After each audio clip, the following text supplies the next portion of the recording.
자, 얼마 전 일본에서 등굣길 스쿨버스를 기다리던 초등학생들을 상대로 벌였던 무차별 흉기 난동 사건 기억하시죠? 자, 어제 오전 서울의 한 어린이집에서도 위험천만한 흉기 난동 사건이 벌어졌습니다.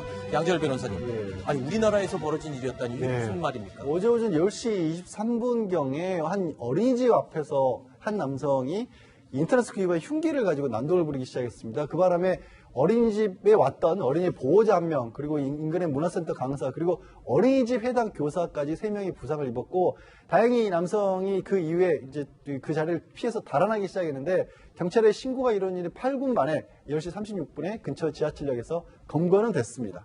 네.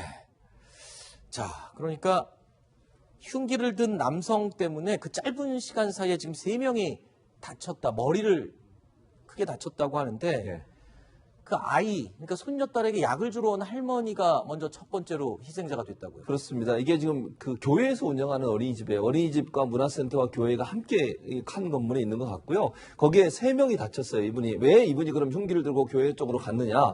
자기 형이 교회 행정실장으로 근무를 하는데 형한테 돈을 빌려달라고 했는데 형이 돈을 안 빌려줬다는 거예요. 그게 격분해서 흉기 2개를 들고서 교회 쪽으로 간 거예요. 그러다 보니까 교회 쪽으로 가니까 자연스럽게 어린이집을 가까이 가게 됐고, 한 할머니가 자기 손녀에게 손자에게 약을 전달해 주기 위해서 가서 약을 전달해 주고 나오고 있는데 그분을 그냥 무차별적으로 또 폭행을 하고 그다음에 유해를 가했고요. 그리고 나서 어린이집 교사가 또 나왔는데 어린이집 교사에게도 안 좋은 행동을 또 했고요. 그리고 한 문화센터 직원, 그래서 총 3명이 이 사람으로부터 피해를 당했는데, 할머니 같은 경우는 중상을 입었고 나머지 2분은 경상을 입어서 병원에 치료를 받고 있는 것으로 알려지고 있습니다. 네. 이 당시, 사고 당시에 지금 그 보육원 안에는 53명의 어린이들이 수업을 하고 있었던 상황인데, 자, 이 흉기를 든 남성이 이 안으로 들어올 수 없도록 교사 한 명의 온몸으로 막으면서 문을 걸어 잠그었다고요? 그러니까요. 그 교사도 다쳤군요. 정말 큰일 날 뻔했습니다. 그러니까 지금 3세 이하, 어린이집 같은 경우는 이제 어린 애들만 있습니다. 3세 이하 어린이들이 한 53명이 이제 다 등교를 해서 안쪽에 있은 거예요. 그러니까 이 어린이 교사가 이제 무슨 일이 있는가 싶어서 나가보니까 어떤 흉기를 든 남성이 이제 그걸 보고 바로 어린이집 문을 잠궈버립니다. 그리고 본인은 나서서 이제 거기서 어떤 면에서 흉기에 맞아서 지금 일단 병원에 입원 중에 있는데, 만약 그런 어떤 그 방어를 하지 않았더라면, 만약 이 흉기를 든 범인이 실제 어린이집 안으로 들어와서 흉기를 휘둘렀다면 이 엄청난 사건으로 발전될 수 있을 뻔한 이야기 같습니다. 그래서 결국 이 어린이집 교사 때문에 사실 이렇게 어린이들은 피해가 전혀 없었고, 그리고 이제 아마 이 소식을 다들 이제 부모들이 들었던 모양이에요. 일단 정상적으로 일단 어린이집 운영을 했는데,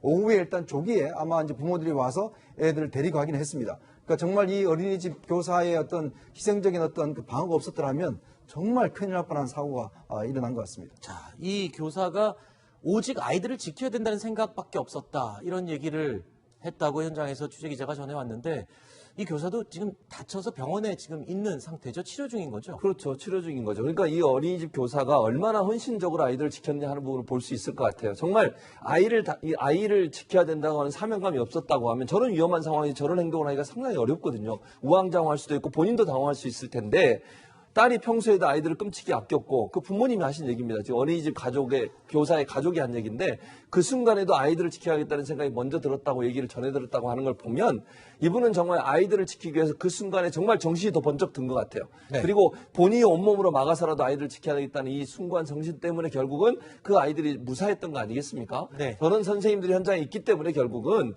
어린이들이 안전하게 지킬 수 있고, 또 저는 선생님들 때문에 결국은 어린이집에 보낼 수 있는 부모도 평안한 마음으로 아이들을 보낼 수 있지 않겠나, 이런 생각이 듭니다.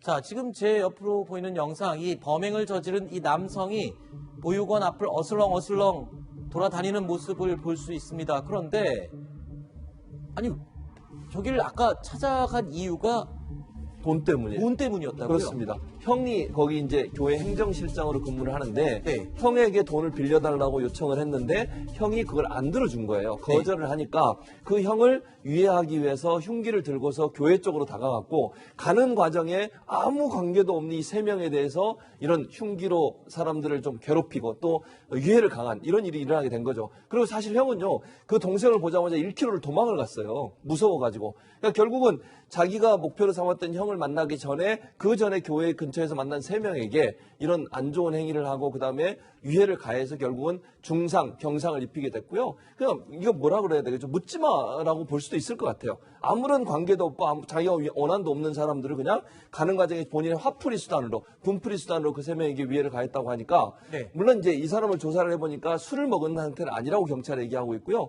정신병력은 지금 조사를 하고 있다고 나오고 있어요. 네. 그래서 아직까지는 술에 취해서 한 거나 아니면 정신병력 때문에 한 건 아닌 것 같은데 네. 본인의 화를 참지 못하고 결국 아무 관계도 없는 사람들에게 분풀이라고 화풀이를 한 그런 행동이라고 볼 수 있을 것 같습니다. 자, 범인 검거 당시에 이 상황을 목격한 목격자 이야기를 한번 들어보겠습니다.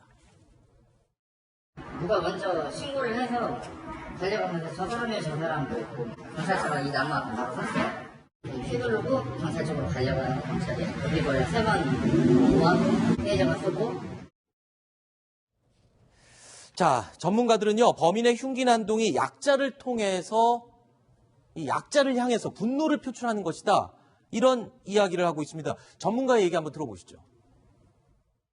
어린이집 앞에서 그런 행동을 했던 그 주체, 즉 그 범인이 만약에 아이들이 있는 안쪽에 들어가서 그런 흉기를 휘둘렀다라고 한다면 더 큰 그 사상자가 발생했을 가능성이 매우 높잖아요.